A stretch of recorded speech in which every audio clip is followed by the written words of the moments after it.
británicos. Este núcleo poblacional era defendido por una guarnición de apenas 700 hombres, un modesto batallón de ingleses que al poco de estallar la guerra se vio envuelto por una nube de Boers. La cifra varía, según los investigadores, entre 6.000 y 9.000 Boers cercaron la ciudad. ¿Pero por qué no la tomaron al asalto? La respuesta es clara. Al frente de la guarnición se encontraba el teniente coronel Robert Baden-Powell, dispuesto a desplegar todo su conocimiento en la defensa de Mafeking. Contaba con escaso armamento, ya digo, unos 700 soldados, un batallón, reclutó entre la población británica otros 300 voluntarios y armó a 750 nativos. En total poseía unos 1.700 efectivos, con 4 cañones de pésimo rendimiento, de muy mala calidad, algunas ametralladoras de posición y, eso sí, el ingenio del teniente coronel Baden-Powell. En los previos al estallido de la guerra, Baden-Powell se había ocupado de fortificar de forma secreta la localidad a fin de no enojar a los Boers en ese momento en tiempo de paz. Hizo una suerte o creó una suerte de estrategias que le fueron, desde luego, claramente beneficiosas. Una de ellas fue, por ejemplo, sembrar los campos circundantes a Mafeking de latas de metal, llenas de arena, pero que él hizo saber a todo el mundo que aquello eran minas potentísimas. Explotó un par de dinamitas, un par de cartuchos de dinamita para hacer ver que estaban haciendo pruebas en la zona, puso carteles diciendo "ojo, campo minado", como advertencia a los agricultores, y todo el mundo pensó que Mafeking estaba rodeado por las minas. De igual modo, hizo creer a los presuntos enemigos que estaba alambrando toda la zona. ¿Y cómo consiguió hacer creer que alambraba la zona sin poseer un solo metro de alambre? Pues muy sencillo. Ordenó a sus soldados que durante varias jornadas se arrastrasen por el suelo mientras otros hacían entender o hacían ver que colocaban algo entre un poste y otro.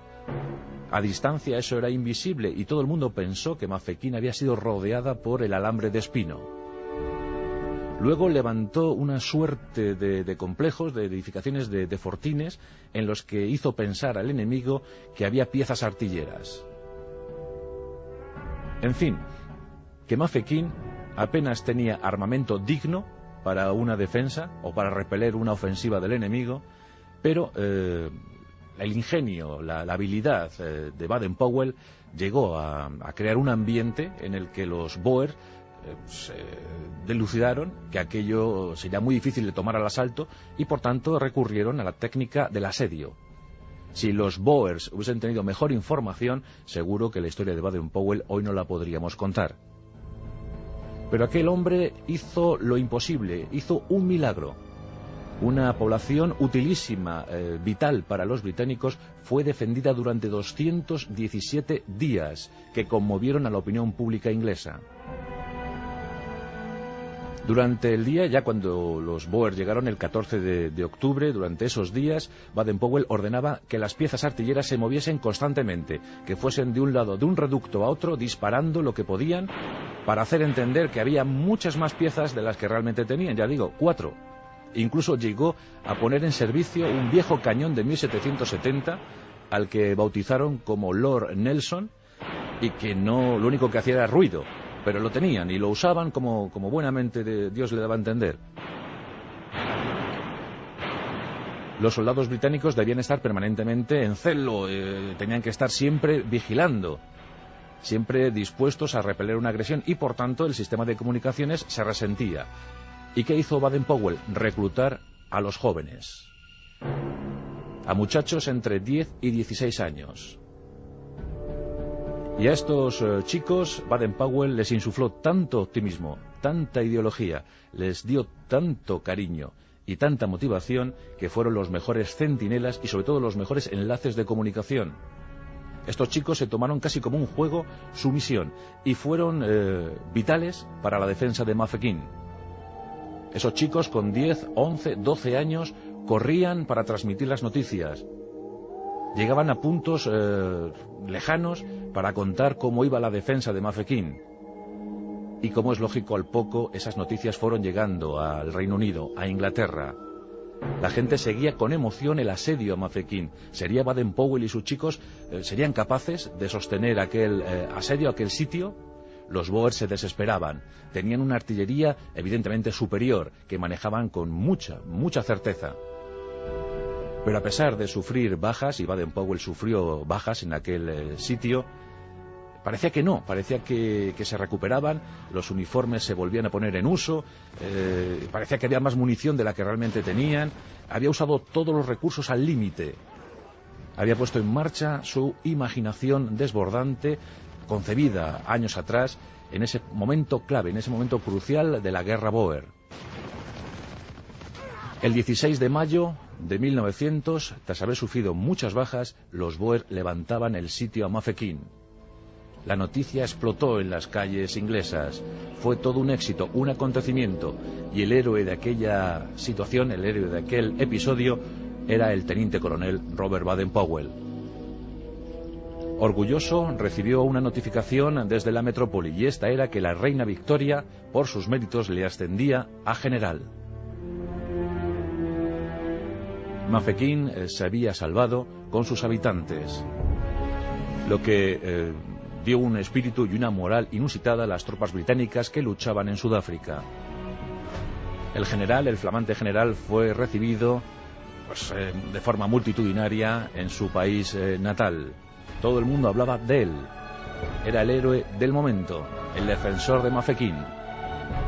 La reina le recibió y le comentó que un libro suyo, aquel que había escrito, aquel libro llamado Ayuda al escultismo, pues circulaba como materia didáctica, como materia de lectura entre muchos profesores, muchos docentes que inculcaban a sus alumnos pues el espíritu, lo que ese libro reflejaba en sus páginas: amor a la naturaleza y sobre todo solidaridad con los desprotegidos, mirar sin prejuicios a cualquiera por diferente raza, religión o ideología que mantuviese. Y esa fraternidad, esa hermandad, desde luego, fue muy valorada en aquel tiempo tan necesitado. Baden-Powell, sorprendido por lo que había ocurrido, ver que su libro era materia en los colegios, en las aulas, pues decidió ponerse en marcha, manos a la obra. Y entabló conversaciones con un editor, Arthur Pearson. Consiguió de este fondos, financiación, lo primero para publicar en quincenas, en entregas quincenales, su manual Scout. Y esto causó sensación. Miles de lectores empezaron a disfrutar con las sensaciones, con las urdimbres del escultismo. Finalmente, el 25 de julio de 1907, cuando Robert Baden-Powell contaba ya 50 años, se produjo la famosa reunión, la famosa acampada en Brownsea, en Inglaterra. Esos 25 muchachos que se reunieron para contarse historias, para poner cosas en común y sobre todo para fomentar ese amor a la naturaleza que les había inculcado su mentor Robert Baden-Powell. En 1910 el veterano general abandonaba el ejército. Ya se entregaba con entusiasmo a su nueva actividad, pues crear un grupo de muchachos, de jóvenes entusiastas que mejorasen la vida de sus coetáneos. En octubre de 1912, por cierto, mejoró la suya también, la de Baden-Powell, pues conoció en un crucero hacia el Caribe, conoció a una muchacha de 22 años de edad, bastante más joven que él. También resulta que Olaf Sancler Soanes había nacido el 22 de febrero, pero de 1890.